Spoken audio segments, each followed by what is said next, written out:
So you may be seated, please. It is so great to see all of you again, at least this half that I can see, if you know what I mean.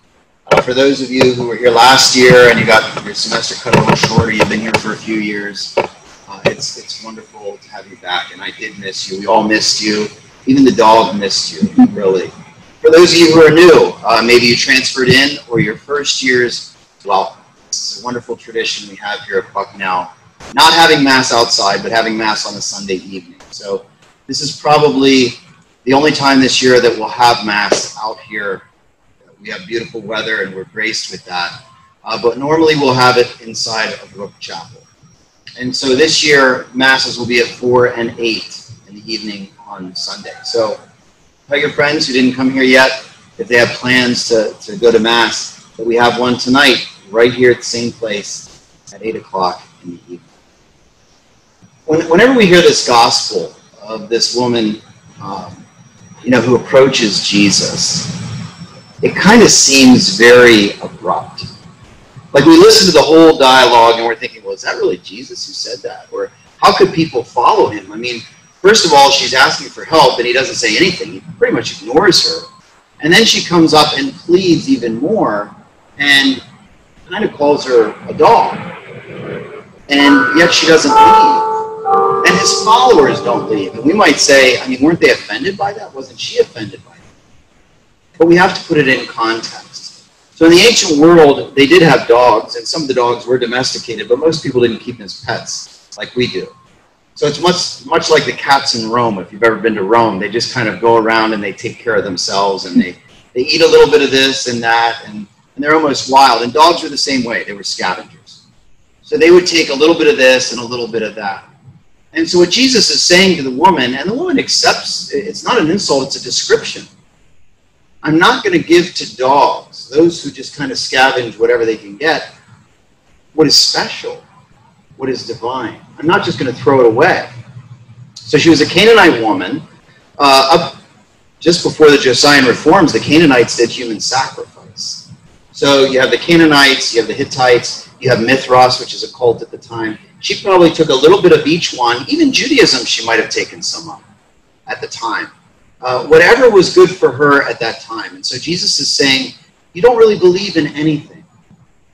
You're just kind of taking whatever is good for you at the time.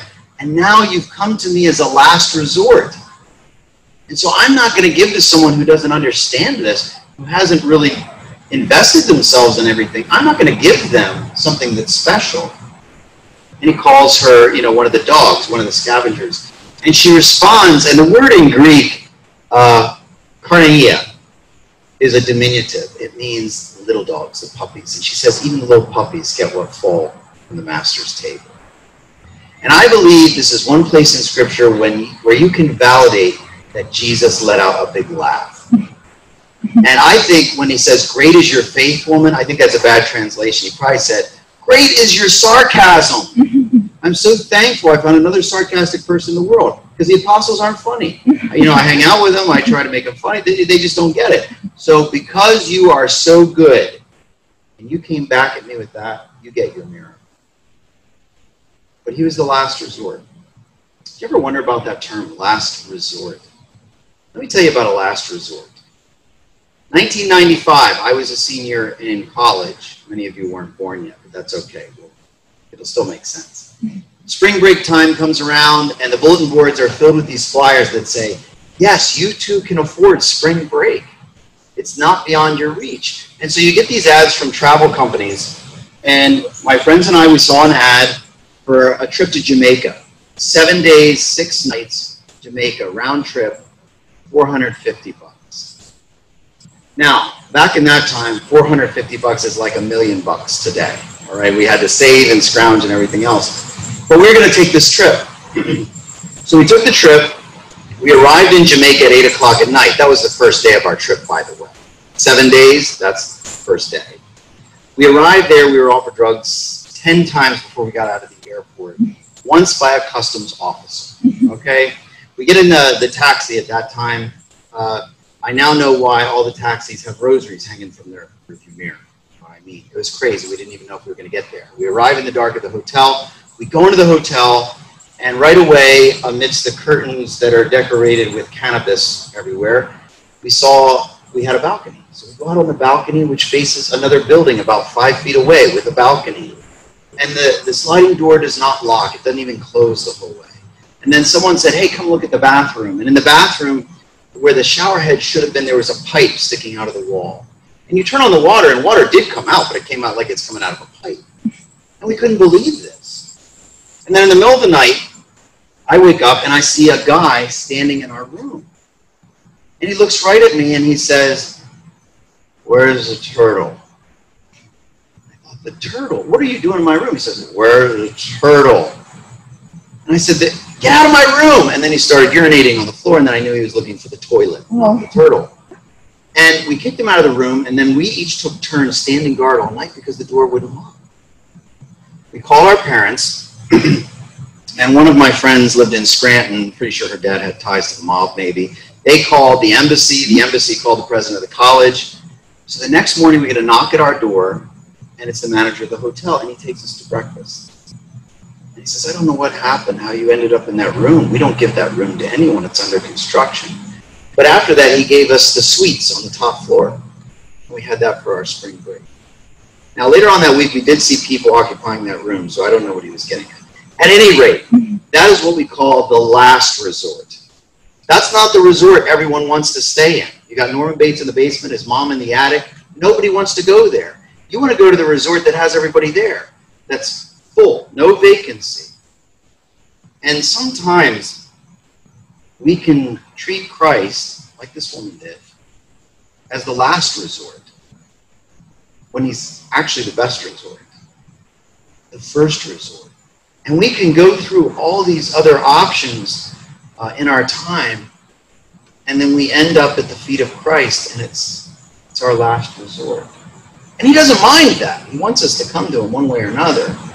But it's sad that sometimes people may go through many years having tried things that they thought were the first, and they treat him like the last. And so I want to encourage you this semester. It's going to be unlike any semester anyone's ever had, ever. At least who's alive.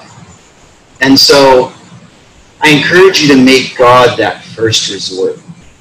Now, I am a priest of the Diocese of Harrisburg. My name is Father Rotan. So I am assigned here as a chaplain. I also help out at Sacred Heart and some other places. But I live at the Newman House. That's my home. I'm on the second floor there.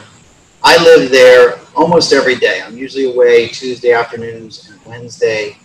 But at the end of Mass today, I'm going to give you my cell phone. It's unlike any other ministry, because many of the ministers you encounter here, they come on campus, but then they go home. They have their own home. This is mine. And so I want to encourage you, I'm here for you. That's why I'm here. And even if Jesus right now is not your first resort, even if he's your last resort, that's why we're here. Kelsey is the one who did the readings. Kelsey is the assistant campus minister, and Tracy's here as well. She's the assistant program director. We're all here for you. And so 610 St. George Street, many of you pass it going down 6th Street or 7th. It's right in that little crosshatch there. You're welcome there. That's your home too. During this year of many challenges, we cannot control people and the way they treat us. We cannot control things that occur, like this pandemic. But we can always control how we respond to them. And the way we respond to them has a lot to do whether Christ for us is our first or our last resort.